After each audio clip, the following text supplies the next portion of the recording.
We are delighted to have you with us today. My name's Morag Matheson, and I'm the immediate past International President of Toastmasters. During the webinar, we invite you to submit any questions you have using the Q&A pane.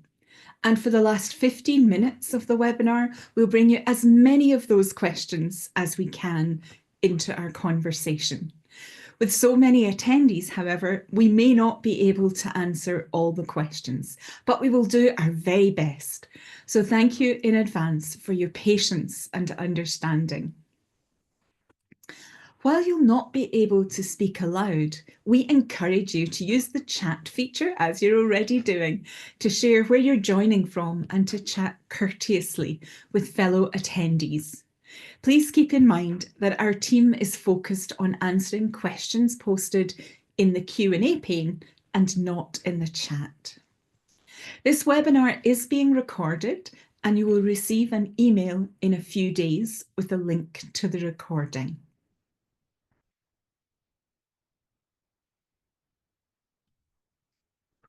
Now, I have the honour of being your moderator today, and I'm excited to introduce our first panellist. Toastmasters International President, Radhi Spear. Radhi, from Piscataway, New Jersey, is also a software engineer and worked in the telecommunications industry for over 30 years. She has expertise in software development, systems administration, and acceptance testing. She troubleshoots problems for projects that impact millions of people. The second panellist with us today is Toastmasters International President-elect, Aletta Rocha. Aletta is from Cape Town, South Africa, and is also a professional speaker, trainer, and author. She owns Voicing Your Potential, a company she founded in 2010. She coaches clients on executive presence and communication skills. Our third and final panellist is Toastmasters International Second Vice President, Gauri Seshadri. Gauri is from Bengaluru, Karnataka, India, and is also a director at Gentle Bamboo Solutions, one of India's pioneer game-based learning companies. She works with the leadership team to evaluate and execute initiatives that support the company's short and long-term strategies. She's also the founder and owner of her own company, Sesh Consultants.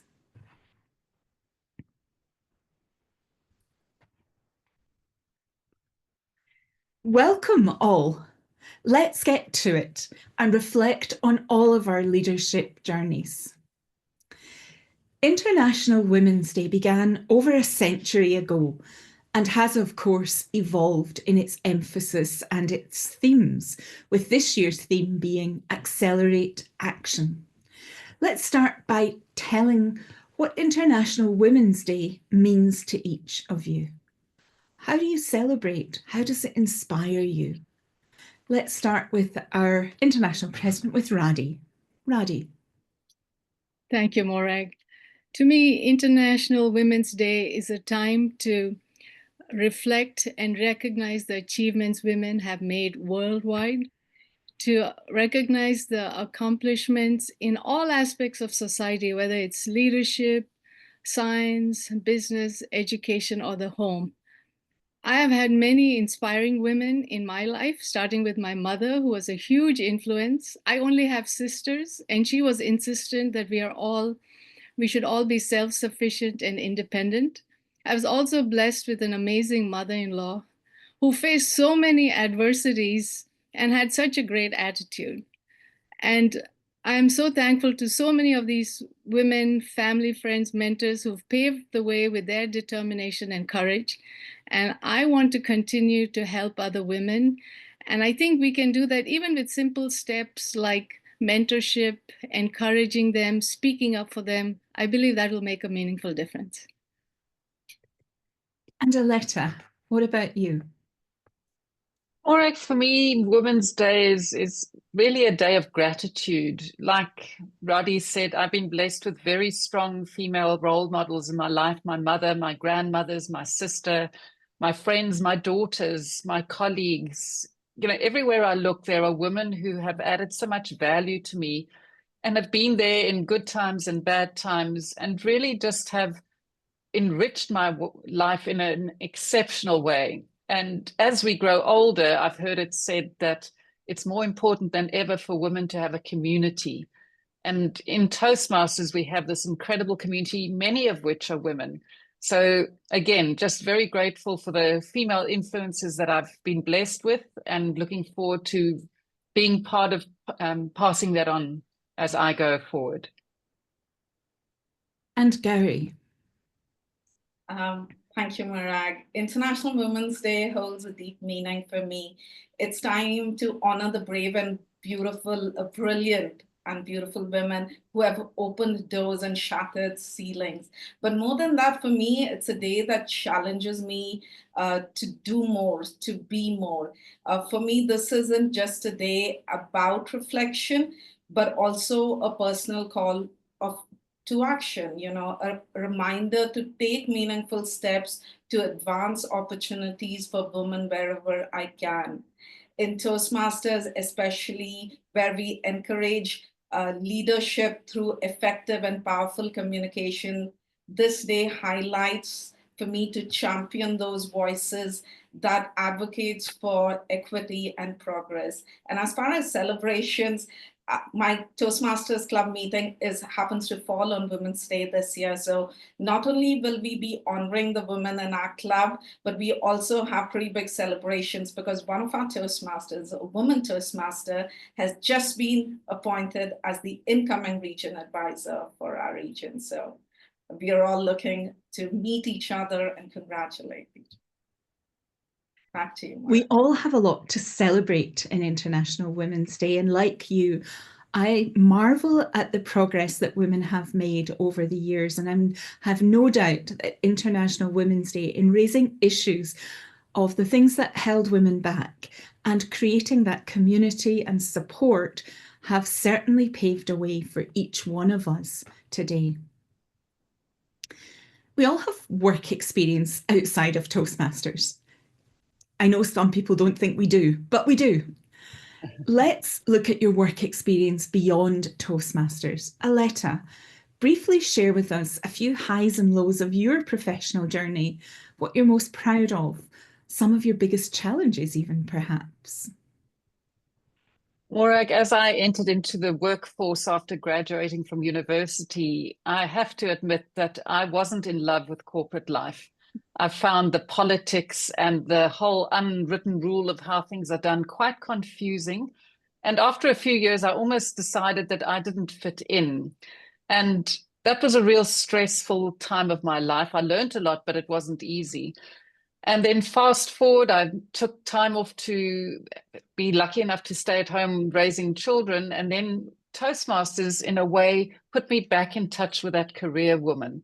And now I'm so grateful through what I've learned in Toastmasters that many of my clients are now corporations. And of course, I've learned so much through my Toastmasters journey that enables me to serve corporations in a meaningful way.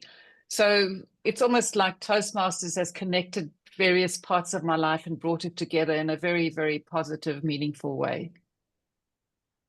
Thank you. Gary, how has it been for you?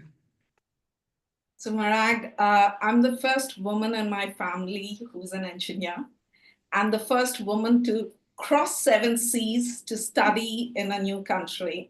And this big step required many important and long discussions at home. But thanks to my family's support, I now have had the privilege of working across various industry verticals, from environmental consulting to branding and marketing, and now I'm in game-based learning. One of the things that I'm most proud of is the opportunity that I get to work with diverse global teams, bridging cultural gaps, navigating communication differences has not only been a big challenge for me, but also a significant accomplishment.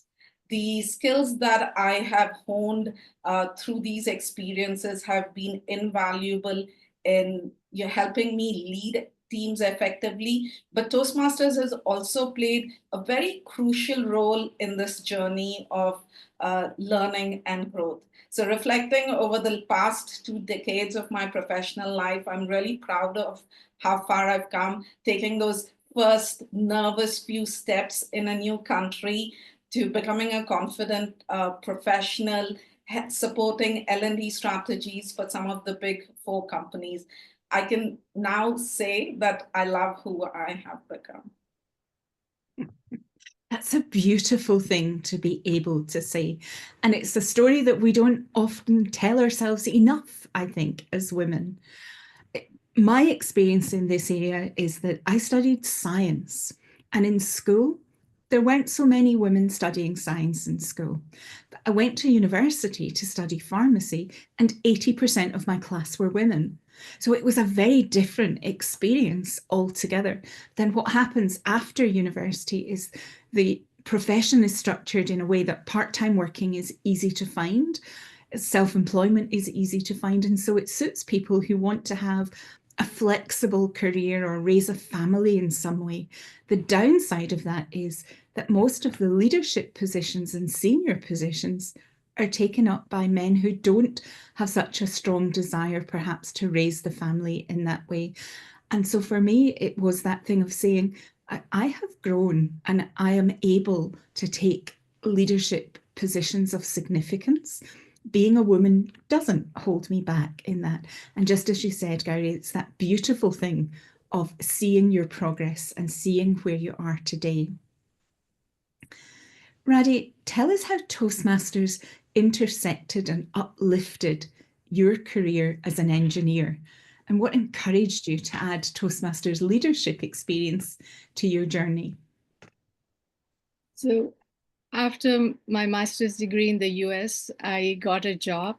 And being a new employee, I thought I would be quiet in the meetings to show respect and listen to what was being said and answer when asked any question.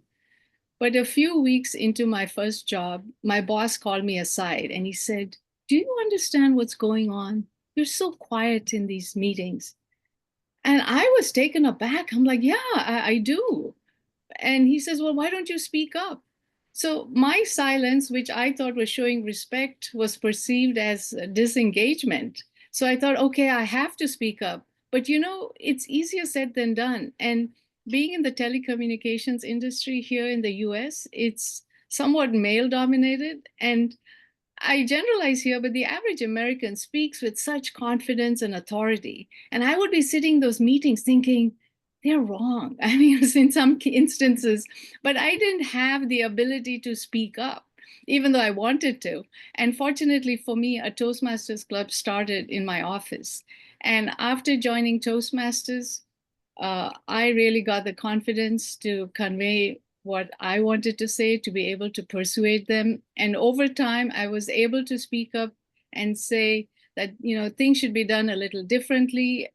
Soon, my supervisor started relying on me, and I became a subject matter expert in my part of the project. And it was all because of Toastmasters, first just for speaking up and then taking up leadership roles in my club. So that really helped me. Wonderful. We have a second engineer on our call today. Gary, tell us how Toastmasters has intersected and uplifted your career, and perhaps a bit about the biggest payoffs you've experienced and what encouraged you to add Toastmasters leadership experience to your journey.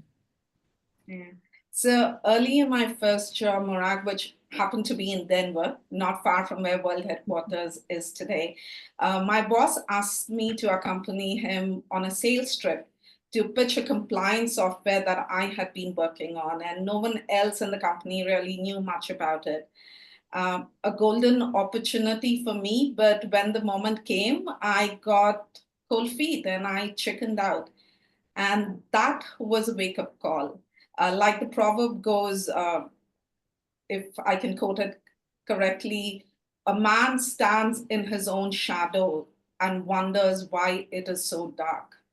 That's when I decided that I needed to step out of my own way. And that led me to knock on the door of a Toastmasters club. As far as leadership, after moving or relocating back to India after many, many years away, I realized I needed to reconnect and build a new network. I raised my hand to volunteer at the Toastmasters district level and haven't looked back.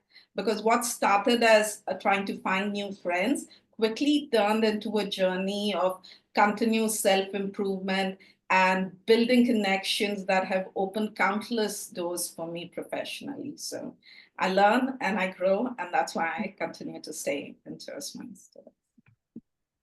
Beautiful. A question that I have often been asked, and I believe all of us have been asked, is how Toastmasters has transformed us as leaders. For me, that transformation came in joining Toastmasters in a foreign country where I was learning to speak the language. I didn't know the culture. I was changing career essentially and having to establish myself anew. And I found for me that transformation came in that I actually realized that I was good enough to take on leadership roles, because I'd always told myself the story, there'll be someone else who's better at this than you are. And that powerful position of mentors who could say, yeah, Morag, you might feel like that, but here's the evidence that says you've done this. We know that you can do this next thing.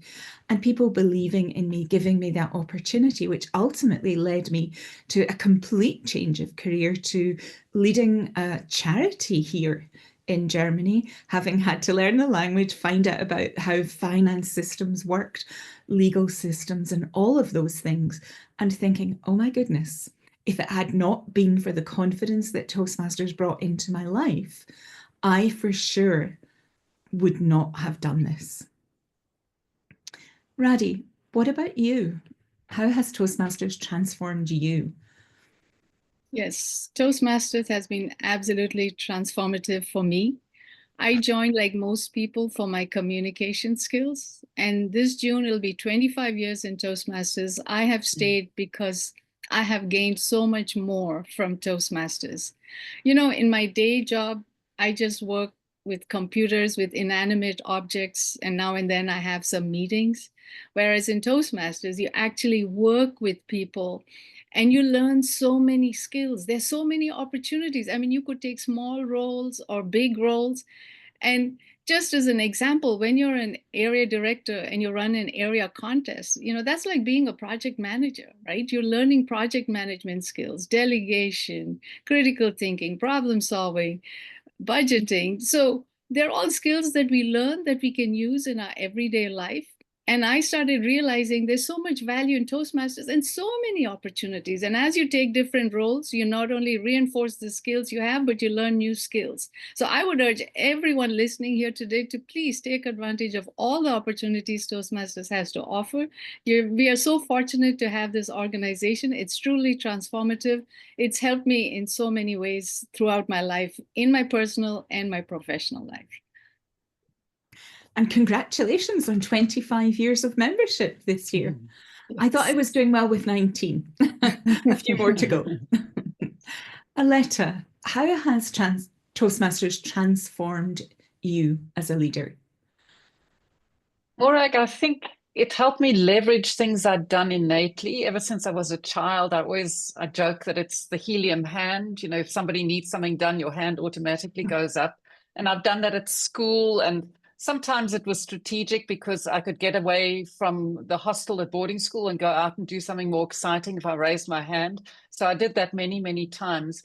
But in Toastmasters, as Radi said, there's so many opportunities. And I hadn't been a member for more than a couple of months, and our club president came to me and said, we need someone to do PR for the club. Can you help? And I thought, yes, let me help. So I kept on just taking advantage of the opportunity that was right in front of me. Each time I had to learn a new skill, I had to find out what was expected of me. And I often say, expand my capacity, because I've never done that before. I had to fit that into normal life. And in Toastmasters, there's always a next step. It's another club officer role. It's an area director, division director, and there's just so much scope. And what I found as the biggest transformation is every step I've taken, I've become aware of skills I already have, and of course of the gaps that are there that I need to work on. But every step I took, I saw more possibility. And that possibility excited me because I could learn. I'm a lifelong learner. So I've been a member, I think, for 16 years, and I'm still learning and still grateful for the opportunity. And there's still many opportunities to raise my hand. So my advice to anybody listening is just raise your hand. Someone will be there to help you figure out what you need to know and need to do. But the opportunity comes after you've raised your hand, and that's what leads to the transformation over time.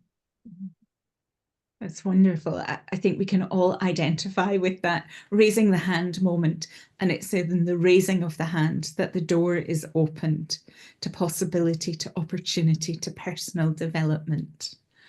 Gary, what about you? Tell us about your transformation experience and any particularly pivotal moments in that experience.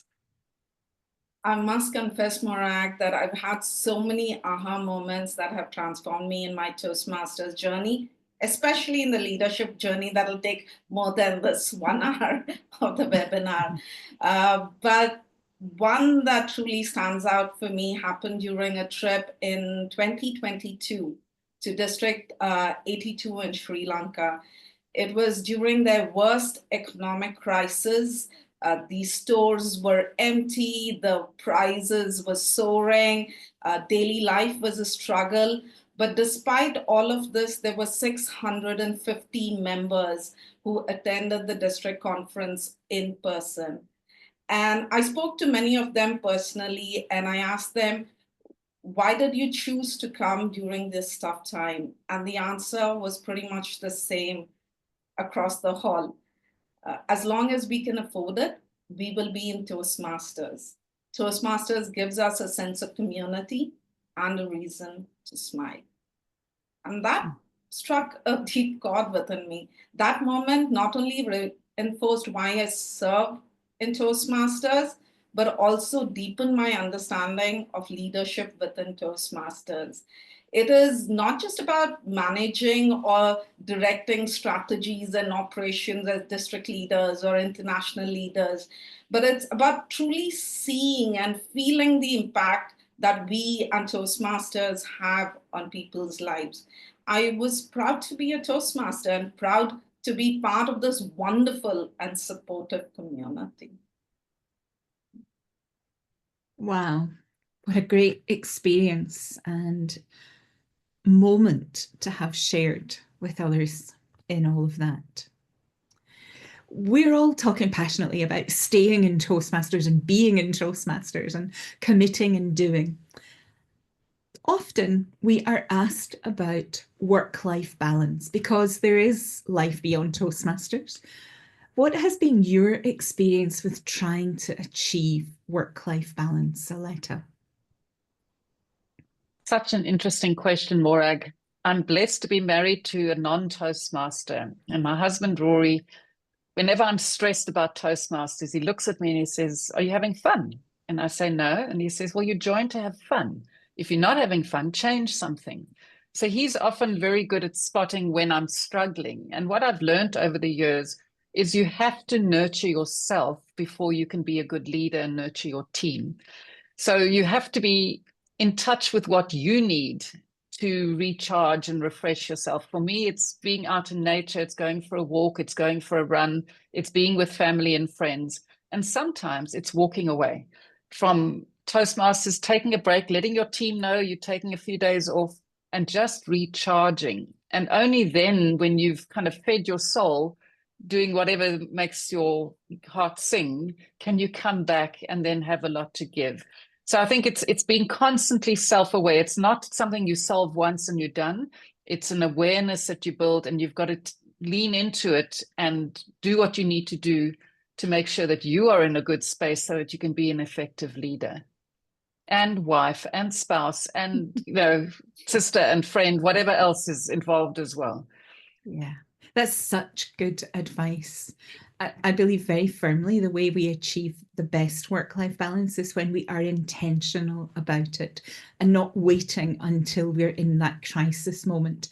So for me, for example, as a district leader, I took Saturdays off unless I had an event to go to, so conferences and so on that I had to be at, but I took that day off. My whole team knew I just wasn't available on a Saturday unless there was a dire emergency and they could call me. And in all of my leadership time as a district leader, I only once received a call on a Saturday. And it helped me then to come back fresh to doing things. And it meant that I could plan and be with friends and family on those days and go out and do interesting things, have adventures that were far away from a laptop screen, because that really matters to us, to intentionally build things in. What about your experience, Radi? I think work-life balance is extremely difficult. There are so few role models out there. I remember when I first started working, I was in a carpool with 3 women, a little older than me. And I asked them, how do you manage your work, your family, your kids, your hobbies? And they looked at me and they said, what kids? and they said, even without kids, just their work and family and hobbies was so challenging to manage. And I've realized that one needs to be disciplined and focused. Time management is critical. You need to set boundaries, your priorities. And like you said, you have to be intentional with your time. It's not about doing everything perfectly. Something has to give at some time. So decide what is important, what needs to be done, set the priorities and do it. It's not easy, but I do the best I can. I think that will resonate with a lot of people. We've talked a bit about people who have had influence over us. We've talked about the fact that in Toastmasters, there are those mentors, those role models and so on. And for many of us in life beyond Toastmasters too. Role models play such an important part in our development and in our growth as women. How did previous women leaders motivate you? And how do you hope to accelerate other women who now look to you as a role model into action? Let's Gauri. I've been incredibly fortunate to have strong women around me, my family, my mother, my sister, who's one of the top health equity doctors in the country, colleagues, mentors, the women that I work with, 3 of them are here in this panel with me. All of you and all of them have shaped the way that I see leadership. They didn't just tell me to aim high, they led by example, showing me that leadership is about action, about being resilient, and about lifting others on the way. One leader who truly inspired me is Sheryl Sandberg, the former COO of Facebook, or Meta, as we now know it. She once said in her book, Lean In, if you're offered a seat on a rocket ship, don't ask what seat, just get on. And that quote stuck with me because, like some women, or maybe I say many women, I have second guessed myself before stepping into leadership roles. But now I've kind of learned that sometimes I don't need to have all the answers. I just need the courage to start. So as a leader today, I hope to do the same for other women, to encourage them to take that first step or raise their hand, like Aletta said, to believe in themselves and to grab opportunities even when they are unsure. Because when women step up, when they step forward for leadership roles, we don't just accelerate action, we transform the future. Wow. Aletta, what about you? I think for me, one of my most influential Toastmasters role models was Pat Johnson. I was district PR manager and she came to our district. For those of you who may not know, she was a past international president. And I got to plan her itinerary and travel with her. And I hadn't been in Toastmasters that long at that point. So she opened my eyes to the world of Toastmasters way beyond our little district in the southern point of Africa. But she did more than that. When I observed her interacting with people, she was very astute, great critical thinking. She could have very direct conversations and ask very perceptive questions. She had so much fun. I don't think I've laughed so much in a few days as when I was traveling with her. And I just kind of thought, wow, here's somebody, a volunteer just like me, heading up this organization, but she's accessible, she's relatable. I felt I could ask her anything, and many other people approached her. So she was really just thinking, I thought to myself, gosh, I want to become a leader like her. And in terms of what I can possibly offer other women is that accessibility, that relatability, the fact that I'll answer any question and be as honest as I can with you, because all I can share is my own experience and inspire you to take the next step on your journey, whatever that is.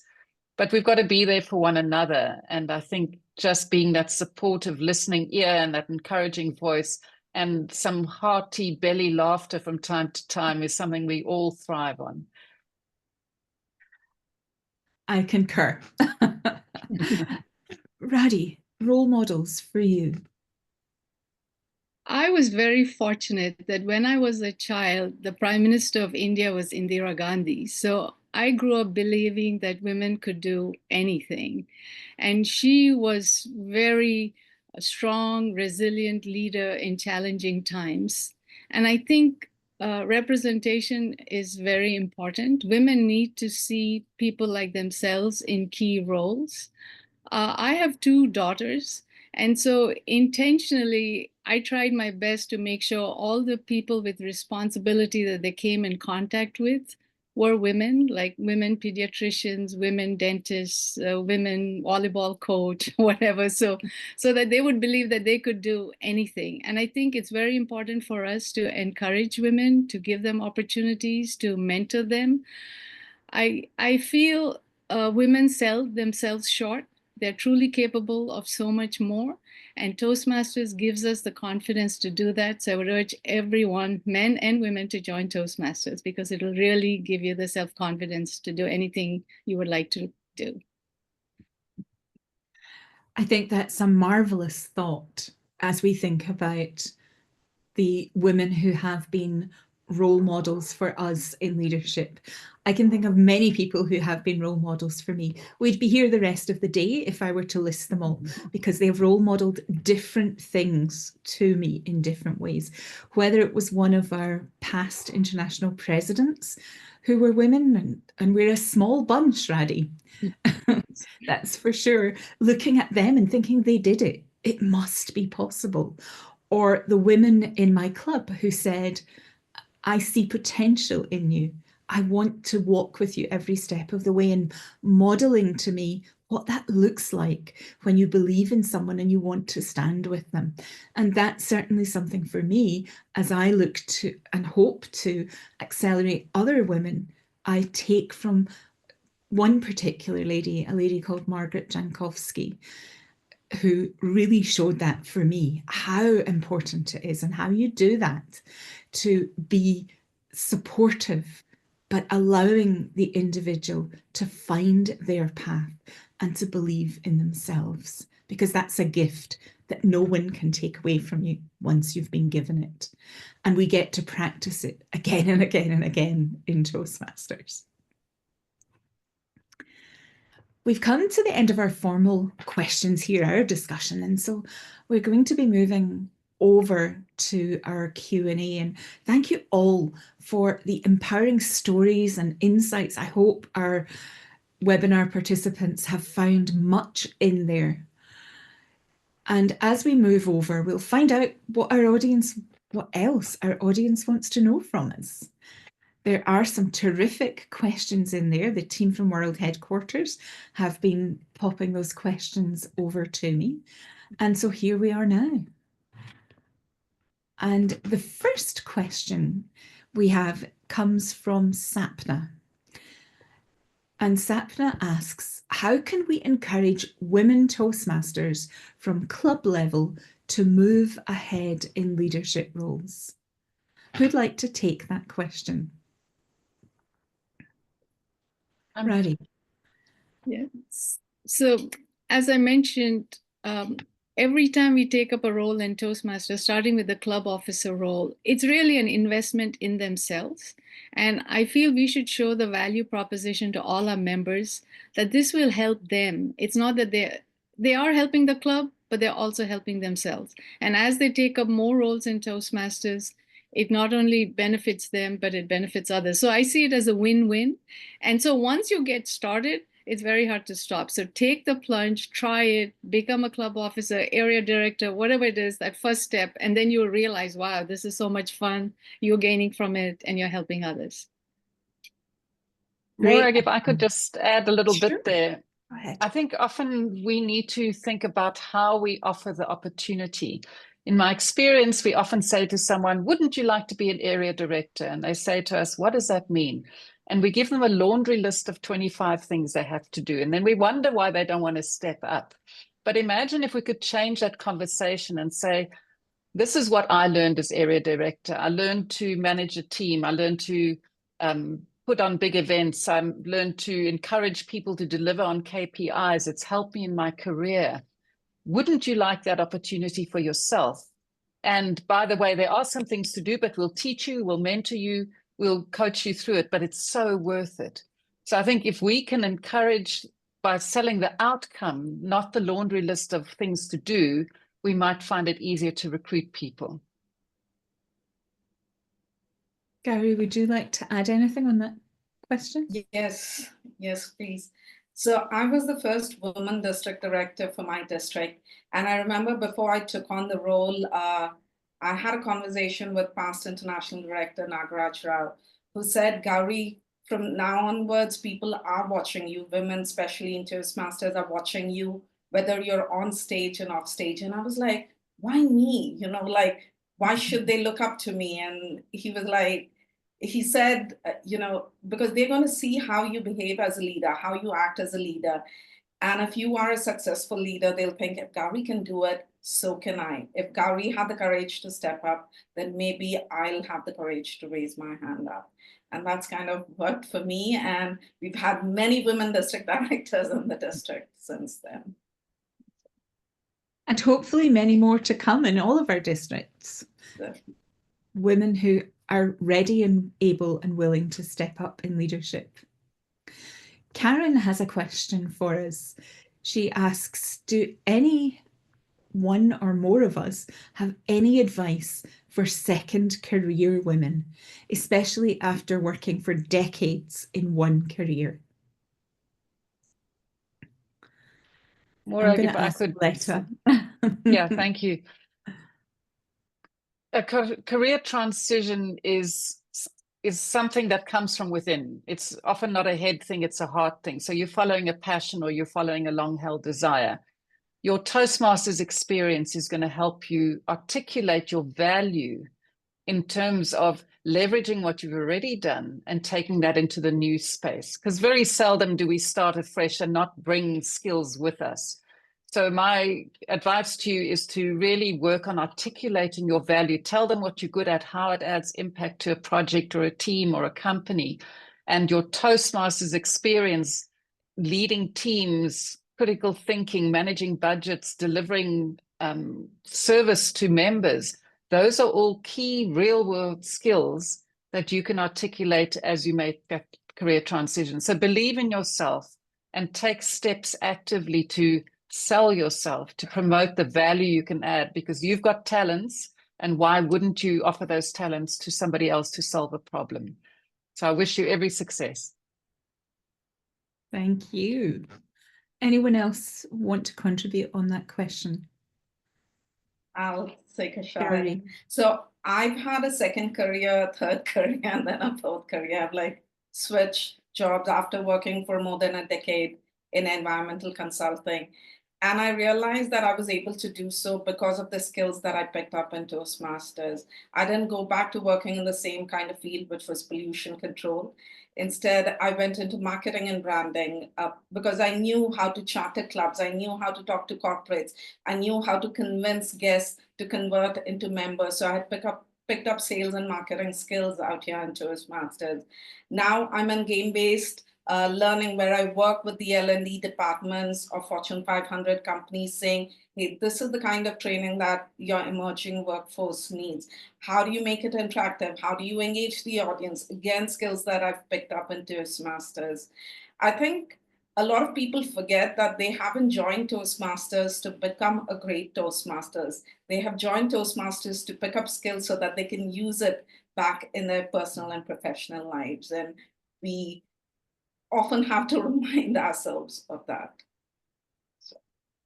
And if I could add to what Aletta and Gauri said, if you're starting a new second career, you can always practice your elevator pitch in your club and get feedback. You can practice how you're going to present or what you're going to do, because you have a community who's supporting you, who's there for you. So take advantage of all that Toastmasters has to offer. And as Gauri said, and we've all said it so many times, we learn skills in Toastmasters for our everyday life, and that's where you can practice. Mm-hmm. Picking up from that and following on a little bit, we have a question from Taruna, who says, what advice will you give to a new Toastmaster to benefit from the Toastmasters experience?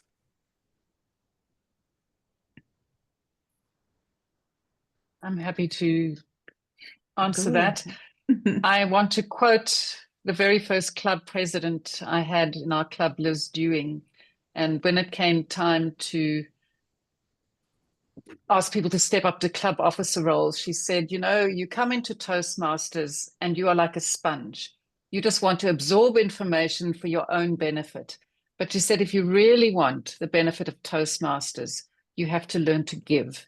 And you give as a club officer, and then your skills will grow exponentially. Your confidence will grow exponentially as you learn to be part of a team and give back to your fellow members. So if you want to get the most out of Toastmasters, number one, sign up, get active in the program. But number two, start raising your hand regularly to take on, first of all, meeting roles, and then club officer roles, and then don't stop, because there's so much more waiting for you.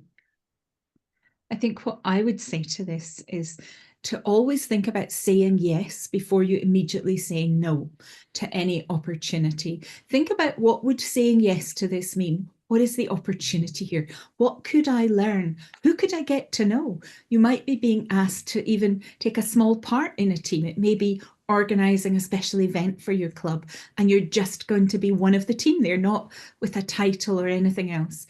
Think about the impact that will have on you, of what you're going to learn, how it will grow your confidence, how it will build your connections, and work out if really no would even be a possible answer for you.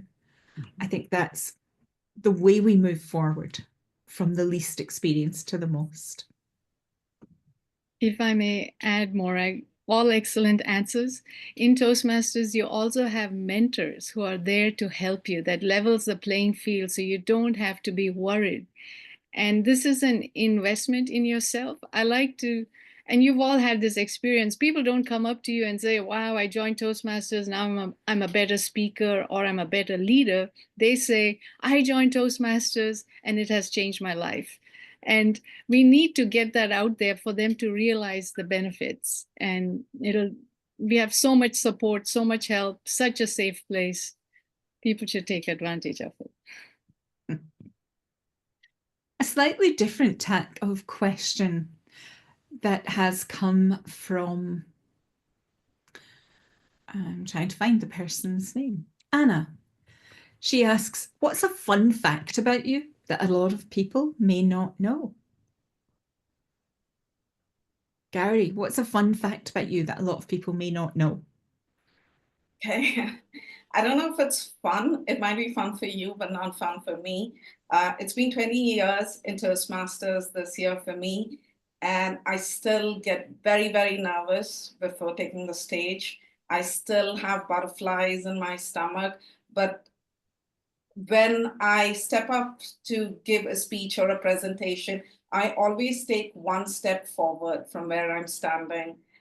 Because one of my first mentors in my club said, the feeling of nervousness and excitement is pretty much the same. The physical feeling is the same. So take that one step forward and tell yourself, this is not nervousness, this is excitement. I do this even today. I did it at the candidate showcase when I gave the 2-minute speech, when I give a regular speech in my club. That's something. I force the butterflies to fly in formation. So. Who else has a fun fact they'd be willing to share? I'm happy to share. I mentioned earlier on that I love walking and running in particular, and it's a way of de-stressing, and I come back as a human being instead of like a stressed out person. But a few years ago in my running club, I teamed up with a group of women and we anointed ourselves as the Wonder Woman, not because we're fast, we actually run very slowly, but we run together and we laugh a lot. We share our highs and our lows. We have lunches together. We celebrate birthdays together. And that little community is what gets me out of bed on a cold winter morning, because I can't let the Wonder Woman down. So it's just been a real add-on. I've even got a recipe file, which is Wonder Woman recipes. And so we have a lot of fun, and it adds a lot of joy to running, which can be hard work at times. Paddy? So just building upon what Gauri said, you know, it's a stereotype that engineers are not good at speaking. And I have come a long way. I agree with what Gauri said. I used to be an extremely shy, quiet child, and Toastmasters has helped me. One of my favorite authors says there are two types of speakers, those who are nervous and those who are liars. And I think Toastmasters helps us, as she said, keep that nervousness in check. So Toastmasters has helped me a lot. But a fun fact is I used to be a ham radio operator, that is amateur radio. So it's easier, you know, if you learn Morse code or speaking online than actually speaking face-to-face to a large audience. I guess I should also share a fun fact about me. A fun fact about me that you may or may not know is that I have a collection of over 3,000 books at home, and I've read all of them. I will read almost anything. My mother used to say, if the only thing to read was the back of the cereal box, I would read it. And she's probably right. I would read it. I will read it from all different kinds of genres, all different kinds of authors. I think expanding your mind is really important. And sometimes there are books that I've started and thought, this is awful, but I will not let a book defeat me. Even if I'm not enjoying it, I'm going to read that book, because there'll be something in there that I'll gain from, whether it's the style of writing of the author, their ideas, or an understanding of a part of the world that I don't know anything about. So that's my fun fact. Mm-hmm. We now have a question from Carol that's in a bit of a different tack for us. And she says, some women may struggle with sharing feedback that is uncomfortable or seen as negative. How did Toastmasters help you to give and receive feedback as a woman? I'll take that. Ready? Before I continue, I wanted to say that quote is by Mark Twain. I omitted to mention his name. I love Mark Twain.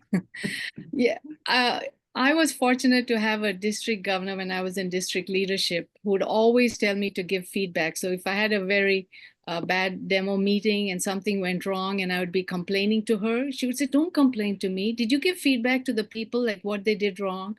Like there was one case where they were doing table topics, but they had the earbud in the ear and it was kind of distracting. And someone said, you know, should they be doing that? It's small things that you never think to tell. So she's like, did you tell the person? Did you? And she would force me. And I think once you go out of your comfort zone and you start, you know, gently, you work up on it. So yeah, so you have to, because that's the only way. And they can't be mind readers. They think they're doing it right. And I think it's up to us to give the feedback, not just for the speeches, but even other things that we see. Great advice. Anyone else on that question? I think what I've learned over the years, Morag, is, well, if I think back to my corporate career, the feedback I got in job appraisals, the ones that made the biggest difference to me were not the ones that were singing my praises. They were the ones that were pointing out where I was falling short. And I took that seriously and addressed the gaps. So in terms of the feedback we give, whether it's a speaker or a leader, they're going to get more value from constructive criticism and suggestions of how to change than they are from you just saying, oh, you were fantastic. You know, you can't work with that. But if you can say, I love this, but next time consider that, it gives you something concrete to work with. And I've also learned that language matters. Choose your words carefully. Be very gentle but direct, but don't demean, don't diminish. Just say, what I see is this, and I could imagine you could do that. So be gentle with your language, but give value in your feedback, which is giving insights that perhaps only you can see, but that could have great value for that person. I think that's really amazing advice. I'm thinking of my first experience in Toastmasters here in Germany, where new members of the club who are from Germany, we have a club that's very diverse, but members who are from Germany, they want to know, what did I do wrong? They want all of that negative input from you. And of course, when we teach people how to give evaluations, we talk about balanced evaluations, about pointing out what you did well, how you can take your speech to the next level. And I found it, for me, I had to learn that skill of how do I make sure that the positive dynamic of giving, the positive of what I was seeing, how could I make that in a way that was shown as helpful to my recipient and gave them something to work on, wasn't just being nice, because they wanted all the, you weren't good at this, that didn't work. But then I need to build people up to and give the back support to that. The how can you do it is really, really important.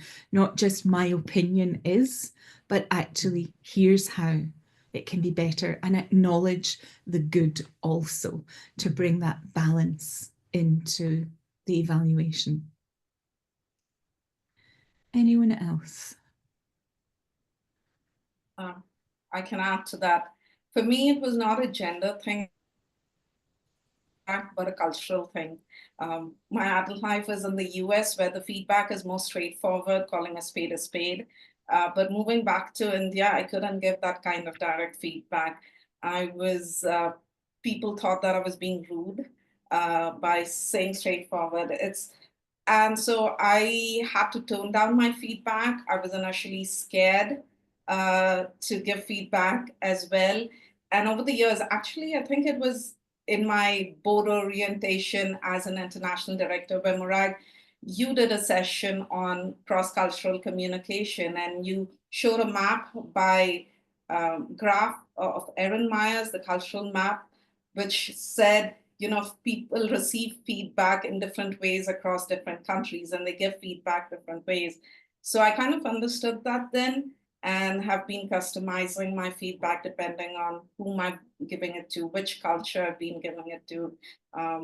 Gender, not so much, but culture has been pretty critical when I get feedback. Cultural communication is so important in the world we're in today. It influences so much of how we communicate and how we give and receive feedback in all of that. I have a question from Kathleen, who asks, how do you see the future of Toastmasters International continuing to support and uplift women as leaders? Radhi, I think that'd be a great question for you. Thank you, Morag. As you know, women were admitted into Toastmasters in 1973, but today women are more than 50% of the members in Toastmasters. And I think we're all realizing the value that Toastmasters has to offer us. I think, having been in existence 100 years, this is a tried and tested method. This method works. And we are in 150 countries. So I think there's proof right there that we don't need to reinvent the wheel. if more women join, if more people join, they will learn and gain from the experience. So I feel it's up to us. Take the +1 pledge, get more people, friends, acquaintances, families. Let's share the benefits, because this system absolutely works. And I feel if the world will be a better place if we can all communicate more clearly with each other. Beautifully said. Thank you. Then one final question, and this is a quick round question. And it comes from Dolly. How would you reach out to young ladies that do not have a support system? Morag, I would invite them to a club, invite them not just to a club or an organization, but invite them to a community and tell them what the community means to you. Because in my experience, a Toastmasters club is an extraordinary, caring community, very supportive. But if we just tell them you're going to come and learn about speaking, they're going to miss that. So talk about the community. We, in fact, are a global community. And whether, doesn't matter where you come from, the fact that you and I are Toastmasters mean we've got an immediate connection and immediate understanding and probably shared values. So invite them to your club community as a starting point. Yeah, beautiful. Gary. Yes. So when I joined Toastmasters, I was then a young lady, or once a young lady, and I was thousands of miles away from home. And while I joined Toastmasters with the intention of becoming a more confident speaker, what I found in my Toastmasters club in Denver was a family away from a family. I found support. I found someone who would greet me on the door, say how much they miss me if I missed a meeting or two, how they were glad to find me out there. So I had a supportive environment, not just for my speeches and my leadership journey, but just for my well-being as a whole. And I loved each and every experience, every meeting that I attended out there. So yes, like Aletta said, invite them to your club. Your club can be your biggest support. And just to add to what Aletta and Gauri said, it's that, you can take a class on public speaking anywhere. You can take lessons on leadership. You can read books, watch videos, online courses. But we offer something that none of the others offer, which is, as they said, that community, that feeling, that support that you have, that someone's there for you in your corner, someone will help you. And it's a worldwide community, as Aletta said. So I'm just repeating it in different ways. This is absolutely what makes us stand out. And that's why I would also encourage everyone to try and go in person to a club meeting. You get a better experience, and it really works. It really makes you feel good to be with your family, your extended family. Thank you. My one comment on this is that's why it's so important for us to have strong mentorship programs in our clubs, wherever we can be, to be those mentors to others, to make sure that everyone who comes, in inviting that young woman to your club and showing her the possibilities of having a mentor dedicated to her, but also the mentoring role that the wider community plays in all of that. Thank you again, Radhi, Aletta and Gary, for spending this time with me. We truly appreciate your wisdom, heartfelt stories and motivating insights. I think we've seen a lot of that in the chat today. To everyone who registered, we will soon be sending the link to today's recording. And please feel free to share that link with friends and colleagues who you think will benefit from it. Thank you all for joining us, and we wish you a happy International Women's Day, one that motivates and accelerates you into your own action.